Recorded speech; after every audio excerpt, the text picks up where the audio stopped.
आप सबको पता है कि बांग्लादेश के अंदर 2024 के अंदर इलेक्शन होने वाला है और बांग्लादेश के बारे में ये बात की जा रही है कि यूएस इंटरफेयर करना चाहता था बांग्लादेश के इलेक्शन के अंदर। अब बात ये आ रही है कि इंडिया भी चाहता है कि बांग्लादेश के इलेक्शन के अंदर इंटरफेरेंस करे और कुछ ऐसी चीजें हैं जो वो बांग्लादेश से ले सके, मतलब फ्री में ले सके, टैक्स भी पे ना करना पड़े और जो चीजें मिले वो भी काफी कम प्राइस के अंदर मिले। इसीलिए इंडिया इंटरफेयर कर रहा है बांग्लादेश के इलेक्शन के अंदर। तो चलिए वीडियो देखते हैं और आपके साथ शेयर करते कि कौन सी चीजें ऐसी है जो इंडिया हासिल करना चाहता है और वो ये चाहता है कि हम ये चीजें भी ले और साथ में हमें टैक्स भी पे ना करना पड़े। तो चलिए वीडियो देखते फिर आपके साथ बात करते हैं।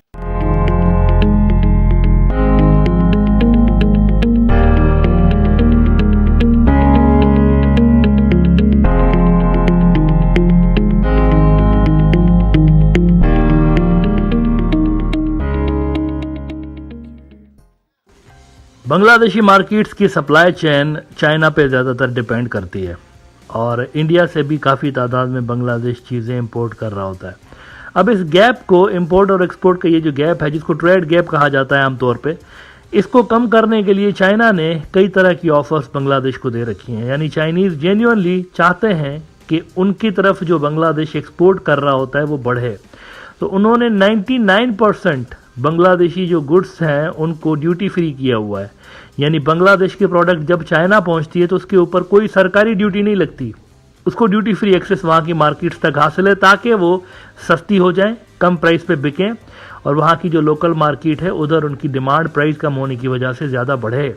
तो ये जेन्युइन अटेम्प्ट्स कुछ चाइना ने किए हुए हैं बांग्लादेश की एक्सपोर्ट अपनी तरफ बढ़ाने के लिए। द बिजनेस स्टैंडर्ड ने गुज़िश्ता साल लिखा था कि now 99% Bangladeshi products come under China duty free offer, 99%। और ये लास्ट ईयर हो गया था। वैसे तो उन्होंने पहले काफ़ी अर्सा पहले 97-98% जो बांग्लादेशी प्रोडक्ट्स थी वो ड्यूटी फ्री होती थी, बाद में उसको वो बढ़ाते गए और लास्ट ईयर तक उन्होंने 99% जो गुड्स हैं बांग्लादेश को उनको ड्यूटी फ्री कर दिया था। अब इस पे इंडिया को मिर्चें लग रही थी क्योंकि इंडिया देख रहा था कि इकोनॉमिकली बांग्लादेश को वो अपनी तरफ घेरने की कोशिश कर रहे हैं चाइनीज़, और वो चाहते हैं कि बांग्लादेशी जो एक्सपोर्टर्स हैं वो इनसे जुड़ जाएं, इनकी मार्केट से। इससे मुकाबला करने के लिए इंडिया ने एक ट्रक की बत्ती अनाउंस की।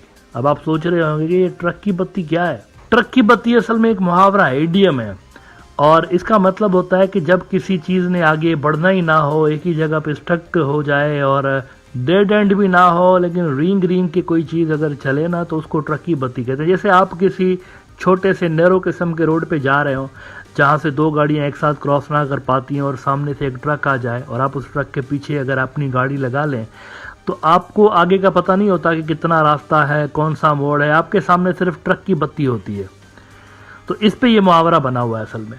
इंडिया ने क्या किया, इंडिया ने कहा बांग्लादेश को कि भाई ऐसा है कि वो अगर आपको 99% ड्यूटी फ्री एक्सेस देते हैं तो क्या हुआ, हम भी आपके साथ एक कॉम्प्रीहेंसिव इकोनॉमिक पार्टनरशिप साइन करते हैं। हम भी करते हैं ना आपके साथ, आपके भाई, 1971 खून का रिश्ता, आपके लिए तो हमारी जान भी हाजिर है, सब कुछ आपके लिए हाजिर है, ये तो 99% ड्यूटी फ्री तो एक छोटी सी बात है। तो उन्होंने एक CEPA comprehensive economic partnership agreement की ट्रक की बत्ती बांग्लादेश को दिखाई, आइए हम दोनों ये साइन करते हैं।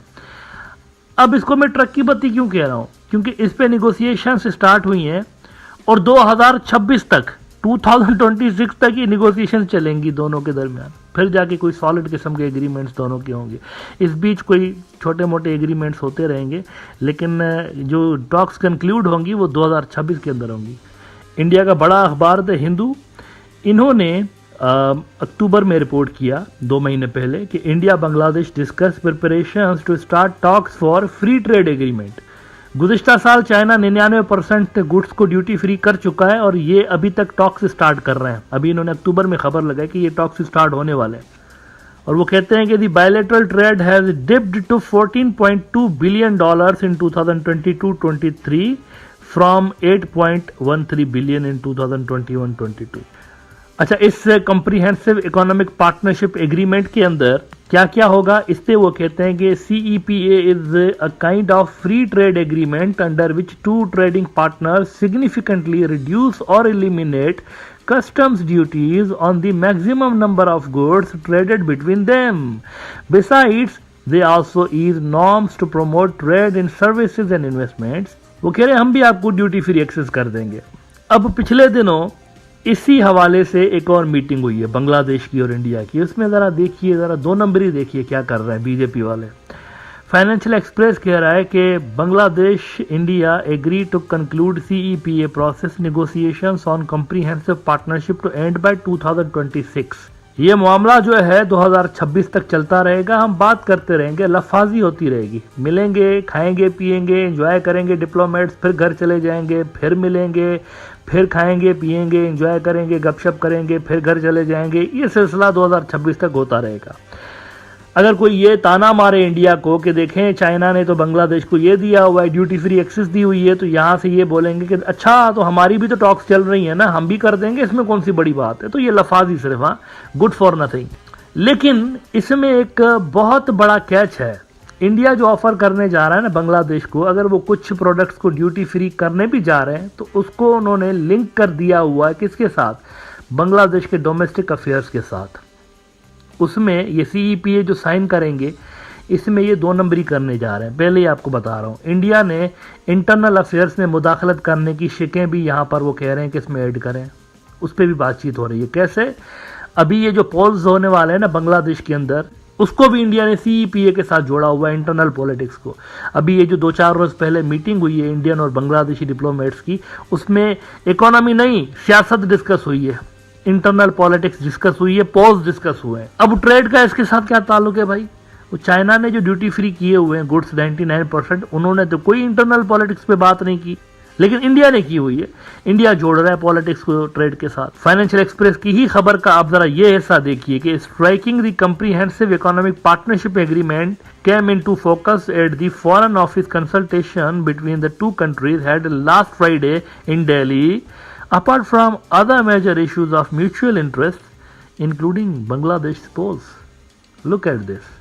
अब पोल्स का इकोनॉमी से क्या ताल्लुक है? आपका बायलैटरल ट्रेड के अगर मसाइल हैं, कुछ गुड्स को आपने ड्यूटी फ्री करना था, तो उसमें ये कहाँ से आ गया भाई?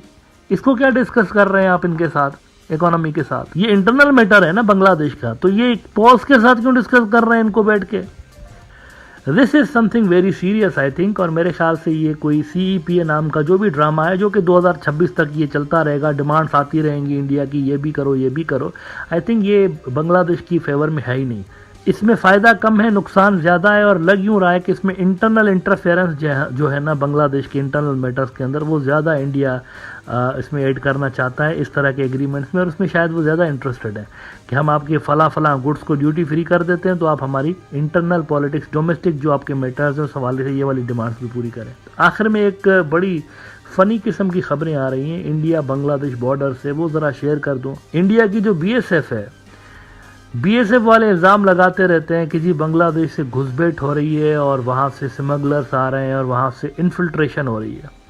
आपको पता है इन्होंने क्या किया है इस आड़ में? इन्फिल्ट्रेशन के नाम पे ये बहुत सारी चीज़ें करते रहते हैं ना। इनके ऑफिसर्स जो है BSF के खुद पकड़े जाते हैं स्मगलिंग के धंधे में, लेकिन इल्ज़ाम बांग्लादेशियों के ऊपर ये लगाते रहते हैं। अब इन्होंने एक काम किया है कि कुछ ऑफिसर्स और कुछ ब्यूरोक्रेट्स को शौक हुआ है, वहाँ पर शहद की मक्खियाँ, हनी जो होती है ना, उनके फार्म्स वहाँ पर लगाने का इनको शौक हुआ है। वो पैसे गवर्नमेंट से भरवा के वो शहद जो होगा वो ये खुद लेंगे और उसका कारोबार ये खुद करेंगे। उसको इन्होंने इन्फिल्ट्रेशन के साथ जोड़ के और पैसे हथिया लिए अपनी गवर्नमेंट से, और इन्होंने कहा है कि हम बी कमांडोज क्रिएट करने जा रहे हैं, शहद की मक्खियों के कमांडोज। वो कह रहे हैं ये जो शहद की मक्खियां हैं ये हम यहाँ पे लगाएंगे, और अगर कोई घुसपैठ करने आएगा तो ये शहद की मक्खियां उसको काट काट के भगा देंगी। ये कोई मैं मजाक नहीं कर रहा हूँ। उन्होंने सीरियसली ये प्रपोजल दिया भी अपनी गवर्नमेंट को, और वो अप्रूव भी हो गया, क्योंकि उसमें बांग्लादेशी एलिमेंट डाल दिया इन्होंने कि ये जो मक्खियां होंगी, शहद की मक्खियां, वो हम बांग्लादेशी इन्फिल्ट्रेशन को कंट्रोल करने के लिए लगा रहे हैं यहाँ पे।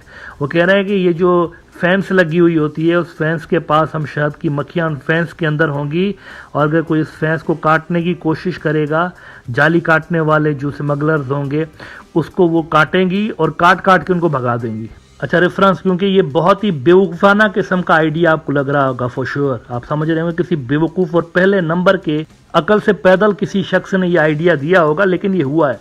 द डिप्लोमेट को देख लीजिए आप, एक बड़ा इंटरनेशनल न्यूज़ आउटलेट है। वैसे तो ये इंडियन एक्सप्रेस में भी खबर लगी हुई है, लेकिन मैं आपको डिप्लोमेट से दिखाता हूँ। उन्होंने कहा कि what's the buzz at the India-Bangladesh border fence. India has decided to install beehives along its eastern frontier to curb infiltration and debtor smugglers and traffickers. और उसमें वो कहते हैं कि the project has been launched first in Nadia district in the border state of West Bengal by the BSF which is tasked to guard the border. शहद की मक्खियाँ commando बन के बॉर्डर की हिफाजत करेंगी। The beehives on the fence are expected to prevent smugglers from punching holes in the fence, as any such effort will trigger an attack by the bees and injure them। तस्वुर देखें ना आप, imagination की level check करें। वो उधर आकर ना जहाँ पर ये शहद की मक्खियाँ होंगी, स्मगलर्स उधर आकर और वहाँ पे वो कोशिश करेंगे इसको काटने की, जाली काटने की, और फिर वो शहद की मक्खियाँ उड़ के उनको काटेंगी। जरा इमेजिनेशन की लेवल चेक करें। पता चला दूसरे दिन ये हो स्मगलर्स जो है वो शहद की मक्खियों का छत्ता ही उड़ा के ले जाए। वो जो इंडिया इस पे करोड़ों रुपए खर्च करेगा, ऐसा भी हो सकता है वो शहद की मक्खियाँ ही गायब हो जाएं। इनको तो आसानी के साथ धुआं दे के मक्खियों को उड़ाया जा सकता है ना। धुआं अगर आप देंगे तो शहद की मक्खियाँ उड़ जाती हैं। तो अगर किसी ने वहाँ पर आना होगा तो वो पहले धुआं छोड़ेगा, उनको उड़ाएगा वहाँ से, और वो शहद भी ले जाएगा और स्मगलिंग भी कर लेगा। इसमें कौन सी बड़ी बात है। लेकिन ये चूंकि मैंने कहा ये इंटरनल ट्रेड का, ये BSF के खुद के जो लोग हैं वो चूंकि शहद से कारोबार करेंगे, तो उन्होंने बांग्लादेश की आड़ में पैसे उन्होंने गवर्नमेंट से लिए हैं कि हमने यहाँ पर ये प्रोजेक्ट लगाना है तो पैसे दें हमें। तो ये असल में उस तरह का प्रोजेक्ट है, इसको नाम बांग्लादेश का दिया गया है, जोड़ा उनके साथ किया है बिला वजह में।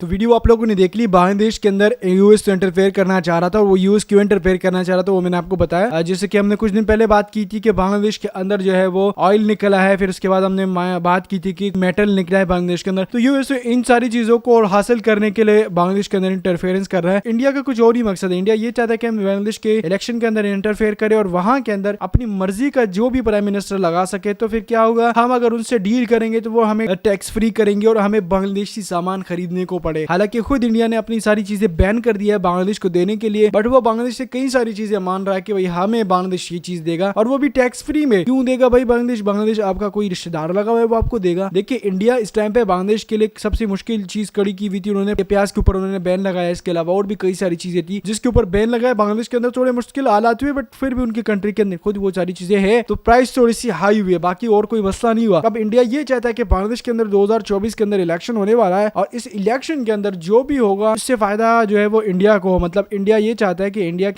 ये चाहता है कि बांग्लादेश के अंदर हम अपनी मर्जी का प्राइम मिनिस्टर सेलेक्ट करें, और उसके बाद वो हमें टैक्स फ्री सारी चीजें दे। बांग्लादेश के अंदर जितनी भी सारी चीजें वो हो रही है वो हमें फ्री में दे। आप सबको पता है साल 2024 में 3 कंट्रियों के अंदर इलेक्शन होने वाले, और वो 3 ही वो कंट्रियां हैं जिसमें पाकिस्तान, बांग्लादेश और इंडिया है। 2024 में स्टार्ट में पहले बांग्लादेश के अंदर इलेक्शन होगा, उसके बाद फिर पाकिस्तान, और फिर देन उसके बाद इंडिया के अंदर इलेक्शन होगा, और पता चलेगी कौन कंट्री में क्या क्या प्राइम मिनिस्टर लगेगा। मुझे तो नहीं लगता कि बांग्लादेश के अंदर कोई और जीत पाए। बांग्लादेश के अंदर तो शेख हसीना ही जीतेगी। इंडिया के अंदर हो सकता है कि मोदी जीते, क्योंकि मोदी ने 10 साल का मतलब एक अरसा गुजारा है मुल्क के अंदर। फाइनली पाकिस्तान आ जाए तो पाकिस्तान के अंदर वैसे तो इमरान खान की बात की जा रही है, 80% लोग उसको सपोर्ट करेंगे, बट पाकिस्तान आपको पता है कि भाई रातों रात जो है वो इलेक्शन का पलड़ा भारी हो जाता है, और कोई किसके पास चला जाता है, किसके पास चला जाता है वो पता नहीं चल पाता। तो भाई 2024 का इलेक्शन के इंटरफेरेंस इंडिया इसीलिए कर रहा है कि इंडिया को ये चाहिए कि बांग्लादेशी सामान हमें फ्री में मिले, टैक्स फ्री मिले, हमें सस्ता मिले, हम अपने मुल्क में इस्तेमाल करें, बट हम अपनी चीजें बांग्लादेश को महंगी बेचे। इसीलिए इस टाइम पे बांग्लादेश के अंदर इलेक्शन के अंदर इंटरफेरेंस कर रहा है। यूएस भी इंटरफेयर कर रहा है, वो भी मैंने आपको बताया। वो तो ये चाह रहा है कि भाई जितना भी मिनरल रिसोर्सेज है बांग्लादेश के अंदर वो हम हासिल करें।